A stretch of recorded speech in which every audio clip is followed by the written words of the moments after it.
Mesdames, Messieurs, bonsoir, bienvenue à cette grande édition d'information sur la télévision Labari.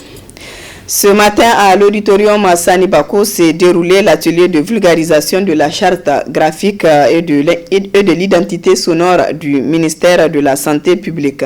D'autres précisions avec Ali Sissé, Ibrahim et Ibrahim Abdou.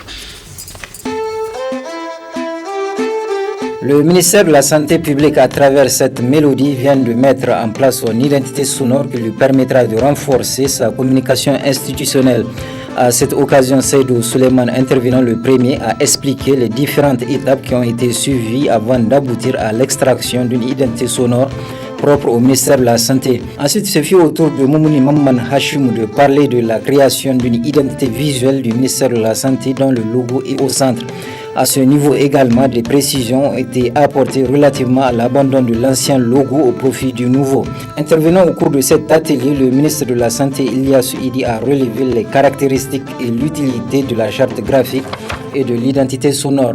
La charte graphique regroupe et traduit graphiquement tout l'univers et toutes les valeurs du ministère en termes de son dynamisme, son innovation. L'élément central d'une charte graphique est le logo. Le logo reflète l'image du ministère et ses activités. Son utilisation va également renforcer l'image de notre institution et rassurer ses partenaires et ou ses clients. On les retrouvera sur les entêtes des papiers, les devis et factures, les affiches, les plaquettes, les flyers, le site internet et les véhicules de notre ministère. En ce qui concerne l'identité sonore, il s'agit d'une mélodie sonore courte qui sera dorénavant utilisée pour permettre de reconnaître instantanément et authentifier les messages du ministère de la Santé publique. Enfin, à partir de cet atelier de vulgarisation de la charte graphique et de l'identité sonore, le ministre de la Santé, Ilyasu Idi, a appelé tous les services relevant du ministère de la Santé à utiliser le nouveau logo et l'identité sonore qui ont été élaborés. Le syndicat national des agents contractuels et fonctionnaires de l'éducation de base à SINASEB a entamé ce 13 février 2020 une grève de 48 heures. Pour cause, amener le gouvernement à respecter ses engagements pour améliorer les conditions de vie et de travail des enseignants contractuels. Le constat de cette grève avec Nafissa Zakou. Cet arrêt de travail de 48 heures qu'observent les enseignants contractuels à l'appel du syndicat national des agents contractuels et fonctionnaires de l'éducation du bas SINASEB intervient après plusieurs tentatives de négociation pour amener le gouvernement à respecter les engagements pris vis-à-vis des enseignants contractuels. Ce mouvement tourne autour d'abord des anciennes revendications sur lesquelles le gouvernement a pris des engagements du paiement des salaires à terme échu, leur paiement au niveau de Niger Post, en passant par le recrutement à la fonction publique, le paiement des rappels salaires et incidences financières, la réhabilitation de nos camarades injustement révoqués en 2017, et la question de la sécurité aujourd'hui des enseignants et des écoles dans les zones d'insécurité où nous sommes en train de prendre en tout cas des lourdes pertes, notamment des enseignants qui sont tués, des enseignants qui sont blessés, des écoles qui sont incendiées. Tout cela fait partie quand même du lot de revendications que nous avons, sur lesquelles nous avons entamé cette grève de 48 heures. Après le constat fait dans plusieurs écoles primaires de la capitale en cette première journée de grève, le secrétaire général du SINASEB tire ce bilan. Nous sommes dans la première journée, nous sommes aux premières heures du mouvement, mais déjà les informations que nous recevons par rapport au suivi de ce mouvement nous reconfortent quant à notre engagement de continuer le combat jusqu'à ce que le gouvernement comprenne et revienne à des meilleurs sentiments en créant les conditions de pouvoir satisfaire aux besoins des enseignants et de l'école de manière générale. Déjà, les informations que nous avons à Niamey comme à l'intérieur du pays nous rassurent par rapport au suivi de ce mouvement. Je ne peux pas vous dire que c'est un mouvement suivi à 100% parce que 100% des enseignants ne sont pas du SINASEB, mais il faut reconnaître quand même que plus de 70% des écoles de la capitale sont fermées, à l'intérieur du pays également. Donc nous ne pouvons que nous réjouir aujourd'hui par rapport au suivi de ce mouvement, parce que nous avons fait appel à nos militants sont en train d'observer ce mouvement-là. Le secrétaire général du SINASEB, Moukela Halidou, a appelé les autorités en charge de l'éducation primaire de créer toutes les conditions pour satisfaire les revendications des enseignants contractuels du Niger. Le gouvernement doit créer les conditions de satisfaire les besoins, les revendications des enseignants, puisque c'est des revendications qui sont légales et qui sont légitimes. Vous pouvez prendre les points, en tout cas tous les points de revendication, vous allez constater qu'effectivement c'est la défense de notre administration qui nous a conduit à aller dans ce débrayage-là. Maintenant, il faut rappeler que selon certaines informations que nous avons reçues, il y a eu des menaces entre hier et aujourd'hui par rapport au suivi de ce mouvement de la part de certains administrateurs. Et d'ailleurs, lorsque nous avons rencontré le ministère hier, ils disent ne pas être informés, qu'ils n'ont donné aucune instruction par rapport à ça, puisque la grève est un droit constitutionnel. Et tout celui qui se hasarde d'ailleurs à vouloir menacer ou intimider nos camarades par rapport au suivi de ce mouvement va nous voir et sera traduit devant la juridiction. Le SINASEB s'est dit prêt à continuer le mouvement jusqu'à satisfaction totale et appelle ses militants à rester unis et sereins pour répondre aux prochains mots d'ordre en cas de non-satisfaction. Et puis cette bonne nouvelle, après quelques années de suspension, le Niger réintègre l'initiative pour la transparence dans les industries extractives ITE en tant que 53 pays de mise en œuvre de l'organisation et réaffirme son engagement dans la transparence des activités extractives. Suspendue en octobre 2017, la candidature du Niger a été approuvée ce jour 13 février 2020 par le conseil d'administration de l'ITE. La démocratie, cette mode de gouvernance basée sur le pouvoir du peuple, par les peuples et pour le peuple, peut-elle s'exercer sur la jeunesse qui constitue la plus importante frange de la population nigérienne? En cette année électorale, il est légitime de se demander quel est l'apport de la jeunesse dans le processus démocratique du pays. Élément de réponse dans ce dossier signé Adam Ousmane. 2020 est une année électorale pour bon nombre de pays africains, au rang desquels le Niger. Des élections qui visent à renforcer la démocratie dont l'histoire remonte à une trentaine d'années seulement dans la plupart de ces pays. Ainsi, après 3 décennies du processus, la jeunesse qui constitue la plus importante frange de la population jette un regard rétrospectif sur la démocratie au Niger. Grâce à la démocratie aujourd'hui, beaucoup de partis animés par des jeunes sont en train d'être émergés. Ça c'est d'une part. D'autre part, quand vous allez au Parlement, on a quelques jeunes. Ce n'est pas suffisant. Donc c'est pour vous dire qu'on est loin d'être satisfait.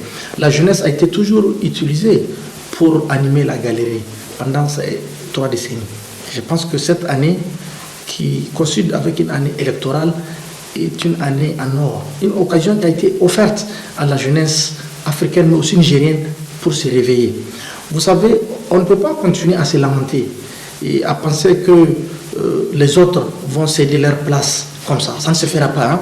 Grande fut notre surprise après aujourd'hui 30 ans d'expérience, mais jusque-là on est à la traîne, puisque cette démocratie ne s'est pas véritablement installée, puisque ça n'a pas répondu aux attentes des populations. Parce que les populations des années 90, quand elles avaient exigé cette démocratie, c'est parce qu'elles voulaient qu'il y ait plus de répartition équitable des richesses, qu'il y ait plus d'éducation pour la population, qu'il y ait plus de soins pour la population. On ne peut faire que l'amer constat de voir une démocratie au Niger qui est à terre. Une démocratie qui est galvanisée par une injustice sociale, par la corruption, par les privations de liberté et autres.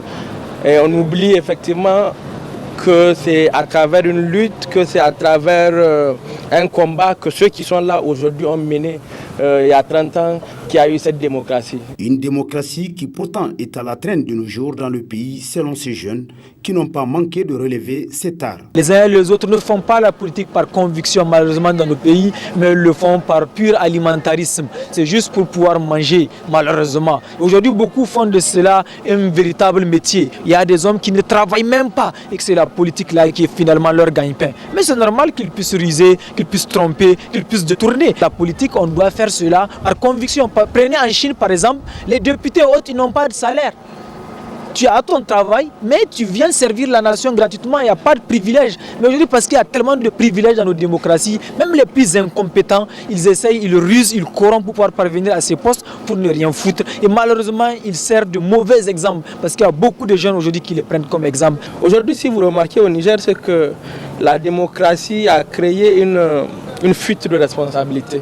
Nous sommes encouragés, nous les jeunes, à tendre vers la cupidité, vers la facilité. Il suffit juste de venir faire une déclaration, il suffit juste de venir ployer le genou vers un homme politique pour avoir ce que l'on veut. On a vu même, s'il vous plaît, des professeurs quitter leur parti après des nominations. Ceux-là qui sont censés effectivement nous apprendre c'est quoi l'intégrité, ceux-là qui sont censés effectivement nous apprendre c'est quoi le savoir-vivre, c'est quoi la bonne citoyenneté. C'est malheureusement le mauvais exemple que la jeunesse est en train d'hériter de leurs aînés. Vous allez voir aujourd'hui X qui sort pour dire que s'il est élu, il va changer tout le Niger. Demain, le gars il change de position. On voit quelqu'un qui se dit qu'il est un vrai opposant. Dès qu'il commence à s'affamer, il fait une déclaration pour aller au pouvoir. Donc vous voyez, ce n'est pas des comportements à hériter. Face à cette situation, quelle contribution doit-on attendre de la jeunesse nigérienne? Puisque nous avons vu beaucoup d'aînés faire preuve d'échec, ont démontré leurs limites, mais ce que la jeunesse doit faire, c'est de se ressaisir et de ne pas suivre ces exemples-là. Il faut que nous nous battions. Il faut que la jeunesse nigérienne, en particulier, puisse s'organiser. Et dans l'organisation, je peux vous assurer que la tendance peut être renversée. Nous voulons une transition pacifique entre nos aînés et nous-mêmes. Mais pour ce faire, les jeunes doivent regarder dans la même direction. Leur génération a échoué, la nôtre ne doit pas échouer. On doit défendre des valeurs, on doit être des hommes qui se battent pour protéger cette nation-là, pour être utile à cette nation-là. C'est comme ça que nous allons marquer l'histoire, c'est comme ça que nous allons sauver ce pays-là. Et je vous dis, et nos enfants retiendront de ce que nous avons fait, et même l'histoire retiendra ce que nous avons fait. La question des valeurs est fondamentale. Je ne peux qu'appeler la jeunesse nigérienne à donner une jeunesse citoyenne et à prendre ses responsabilités vis-à-vis de tout ce qui se passe. Ce pays est malheureusement sacrifié. Nos parents nous ont sacrifiés. Il faut que la jeunesse comprenne qu'il est temps d'oublier l'argent. Il est temps d'oublier effectivement ces avantages qu'on nous propose. Ceux-là qu'on peut obtenir effectivement en travaillant et autres. Ces politiciens sont en train de partir, ils sont vieillissants. Dans 10 ans, ils ne seront plus là. Mais quel pays ils vont nous laisser? On sera obligé, nous, notre jeunesse, de prendre nos responsabilités. On sera obligé d'assumer cette responsabilité qui est la nôtre pour éviter effectivement que le Niger ne sombre dans 15, 20, 30 ans. Quoi qu'il en soit, force est de reconnaître que la jeunesse doit cesser de servir de bétail électoral pour son propre avenir et pour l'avenir de la démocratie dans le pays. L'ONG Oralité Plus a lancé hier l'après-midi son projet Belle Éco. Soutenu par le programme Voice, le projet Belle Éco vise à contribuer à travers l'art à la promotion et l'autonomisation des femmes et filles handicapées ou victimes de discrimination. Le compte rendu. Le projet Belle Éco, dont la présente cérémonie marque son lancement, est né d'un constat de l'ONG Oralité Plus que les femmes et les filles handicapées sont très souvent laissées à elles-mêmes sans activité innovante leur permettant de se sentir importantes dans la société. L'objectif du projet Belle Éco est de contribuer à travers l'art et la culture à la promotion et l'autonomisation des filles et des femmes handicapées. Le lancement de ce projet a eu lieu au CELTO, occasion pour le coordinateur Yves Toublou, coordinateur du CELTO, de féliciter les initiateurs et les partenaires pour la mise en œuvre du projet et entend apporter son appui pour que les objectifs de ce projet soient atteints. Prenant la parole, la présidente de l'ONG Oralité Plus a expliqué les tenants et les aboutissants du projet Belle Éco. Belle Éco, c'est un projet qui vise à organiser 4 ateliers artistiques, ateliers de conte qui se fait avec les enfants de l'école Soli Abdourahmane de Niamey, les enfants malvoyants, atelier de peinture avec les enfants de l'école des sourds de Niamey. Il y a un groupe de 15-15. Un groupe fait marionnette, l'autre groupe fait peinture. Et il y a aussi les femmes fistuleuses de la région de Maradi qui font les ateliers de fabrication d'objets d'art.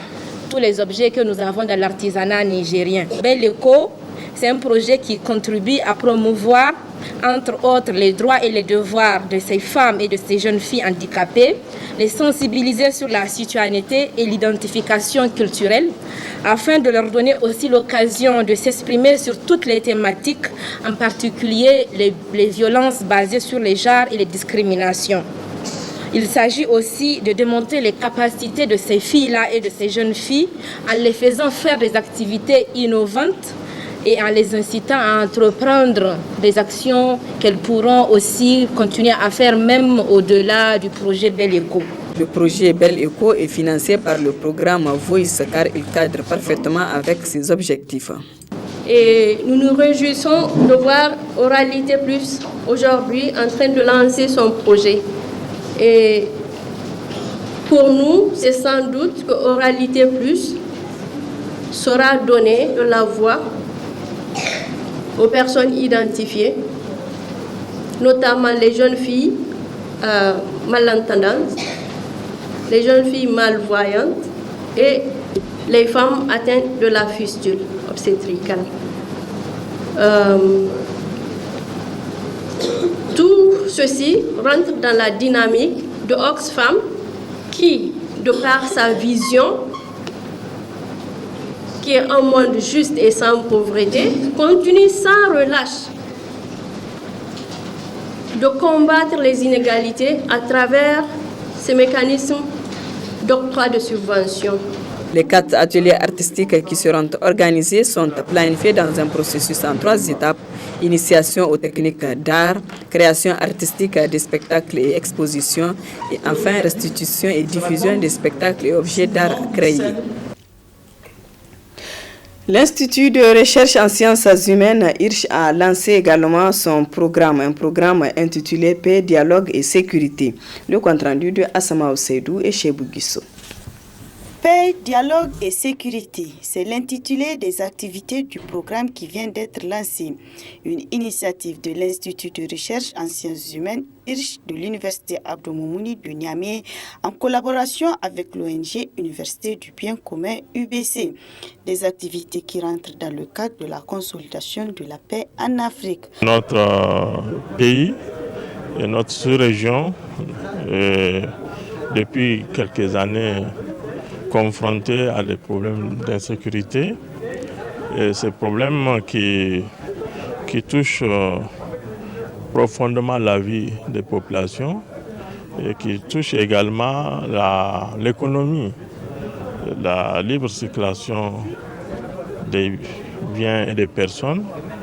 Et on sait aujourd'hui que cette question est une très grande préoccupation, qui, on peut même dire qui met même à mal l'existence même des États. Pour lutter contre cette situation, il y a aussi, c'est très important aussi que les chercheurs apportent aussi leur contribution. Parce qu'il faut aussi dire que les travaux de recherche, les résultats des recherches sont toujours en avance sur le bruit des canons ou bien des décisions politiques. Donc, c'est très important qu'il y ait des réflexions approfondies pour trouver des solutions. Dans une brève présentation, le responsable de l'Université du Bien commun a expliqué l'importance du dialogue dans la consolidation de la paix. Ça a disparu 2 semaines après. Ce lundi, ce sera 17 mois d'absence. Je dis ça parce que j'étais en congé et j'étais saluer sa famille. Et ça a été un moment douloureux pour moi, reconnaître que nous ne savons rien de lui. Si cela arrive, c'est parce que nous n'avons ni dialogue, ni paix. Et voilà le sens de ce que nous vivons. Et je vais simplement, sans répéter ce que très bien Seini nous a déjà illustré, le petit parcours avec 3 petits proverbes. Le premier nous vient du Brésil. Quand on rêve seul, rien ne passe. Mais quand on rêve ensemble, le rêve se réalise. C'est ce que nous avons fait pendant ces années. On n'a pas oublié notre rêve de nous pencher sur ces thématiques, de collaborer et de trouver un espace où on puisse réfléchir et partager ce qu'on réfléchit. Au cours de cette rencontre d'une journée, une conférence est animée sur les thématiques relatives à la paix, au dialogue et à la sécurité. Une conférence publique sur la politique de la paix a été organisée hier au Centre culturel franco-nigérien CCFN Jean Roucha. Plus de précisions avec Hamza Sakou et Chebou Guissou. Aucun développement ni activité humaine ne sont possibles sans la paix. C'est pourquoi le Centre culturel franco-nigérien, dans son programme de série de conférences, a organisé la présente conférence sur la politique de la paix. C'est important d'être là aujourd'hui et surtout dans le contexte actuel pour rappeler les principes et les valeurs qui sont susceptibles de promouvoir la paix dans nos sociétés.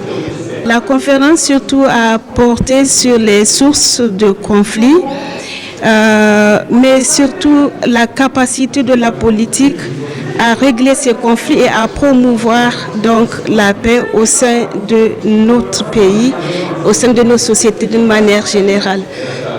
Donc elle s'est surtout appuyée sur les aspects positifs de la politique, parce qu'assez souvent on voit la politique juste comme un monde d'intrigue, de malhonnêteté, où la morale peine à résister aux assauts donc de la promotion des intérêts personnels et partisans.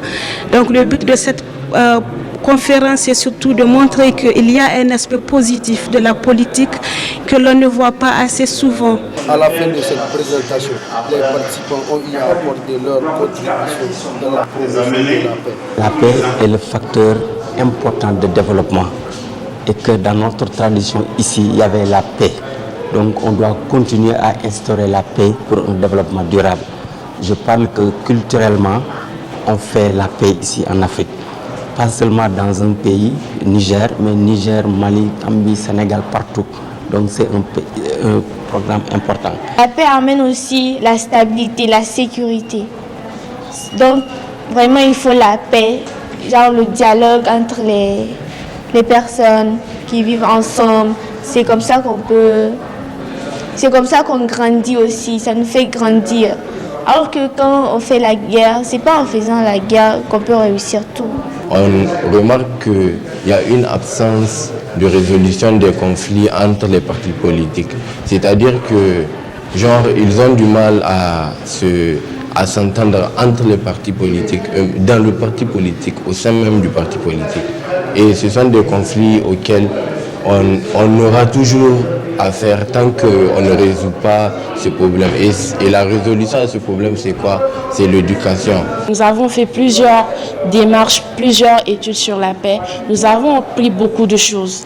Et vraiment, nous avons vu que sans la paix, le pays n'est rien. Et nous avons besoin de la paix. Parce que nous ne pouvons pas vivre et il ne peut pas avoir de cohésion dans un pays sans cela. Nous rencontrons plusieurs types de cas. Nous avons pris des exemples de migrants vraiment qui nous ont touchés. Nous devons arrêter d'être des ennemis de la paix, mais plutôt être des amis de la paix.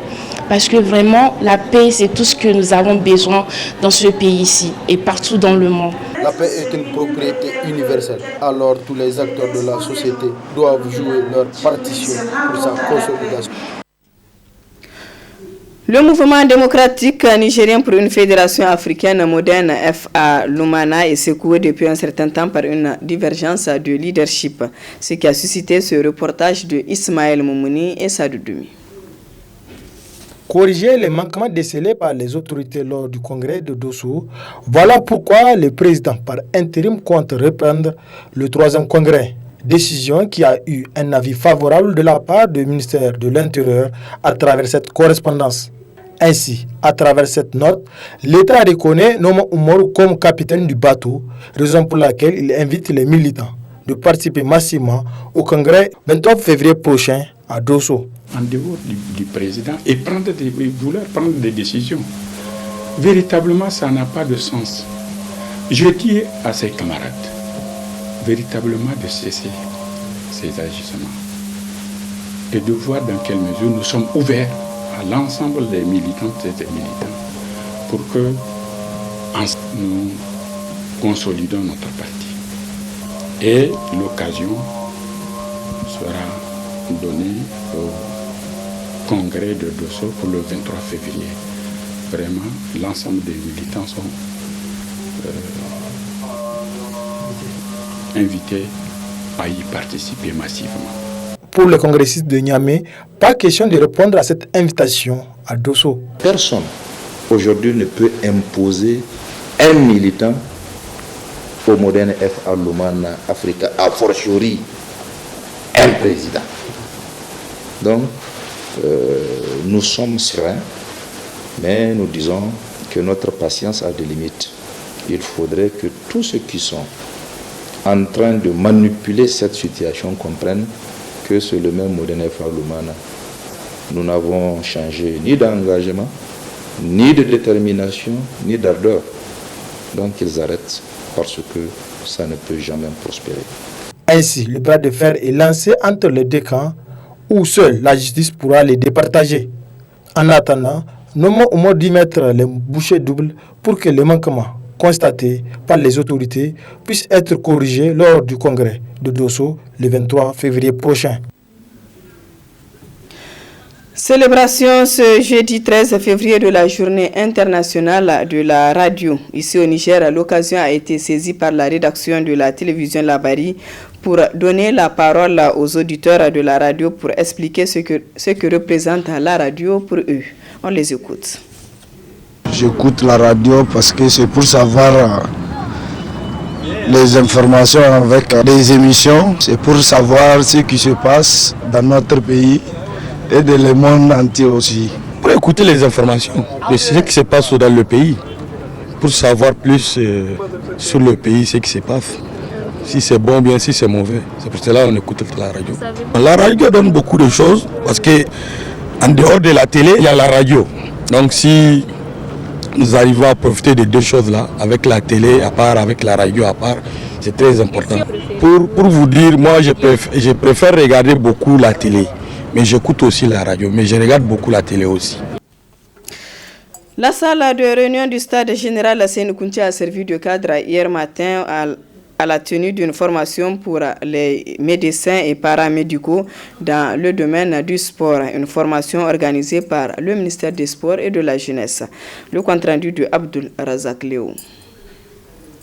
Ils seront une bonne trentaine de médecins et paramédicaux dans le domaine de la médecine du sport à prendre part à cet atelier de formation organisé par la Direction nationale de la médecine du sport. L'importance du sport n'est plus à démontrer. De par les valeurs d'ordre économique, éthique, esthétique, pédagogique, sanitaire et politique qu'il véhicule, le sport est un véritable moyen d'affirmation de l'identité nationale et de la lutte contre la pauvreté. Il est ainsi un puissant levier de mobilisation et un cadre de renforcement de l'unité nationale, de la cohésion sociale et du développement de la fraternité entre les peuples. C'est pourquoi la sécurisation des pratiquants du sport doit être assurée et encouragée à tous les niveaux. Mesdames et messieurs, le premier secours représente l'ensemble des techniques d'aide apportées aux personnes victimes d'un accident, d'un problème de santé ou d'un problème social compromettant à court terme leur état de santé. Cette session de formation destinée à la sécurisation des pratiquants du sport et qui concerne les médecins et paramédicaux de la communauté urbaine de Niamey œuvrant dans le domaine du sport répond bien aux besoins et idéaux, aux valeurs promotrices du sport nigérien qui figure en bonne place dans le programme de renaissance pour le Niger du président de la République, chef de l'État, son Excellence Issoufou Mahamadou. Les thématiques retenues pour cette session de formation des médecins et paramédicaux du sport porteront entre autres sur l'arrêt cardiaque, les gestes de secours, les premiers soins sur un terrain de sport, les lésions musculaires et autres fractures de fatigue, hygiène et alimentation des sportifs ou encore le dopage en milieu sportif. Ça rentre dans le cadre du programme de la Direction générale des sports. Donc on devait faire ça en début de saison, mais compte tenu de certains problèmes, donc on a reporté ça en début d'année pour pouvoir donc réunir tous les soignants qui sont au niveau des clubs. Dans un premier temps, on a instruit la direction de la médecine du sport pour regrouper tout ce personnel médical qui sont autour des équipes pour essayer de le former. Parce qu'ils se sont dit qu'on ne peut pas faire du sport sans qu'il y ait un minimum de prise en charge sur le plan médical. Donc, dans un premier temps, cette formation va concerner uniquement ceux de la communauté urbaine de Niamey. Et on a fait des axes pour les autres régions. Le prochain axe, ça va être Tilaberi-Dosso. Donc eux aussi la même chose, on va les réunir pour les former dans le même cadre. Ensuite l'axe Tawa-Agadez et l'axe Maradi-Zender et Difa. Cet atelier de formation qui durera 2 jours, soit du 12 au 13 février 2020, portera sur le thème médecine sportive. Voilà, mesdames, messieurs, ici prend fin ce journal. Merci à vous de l'avoir suivi.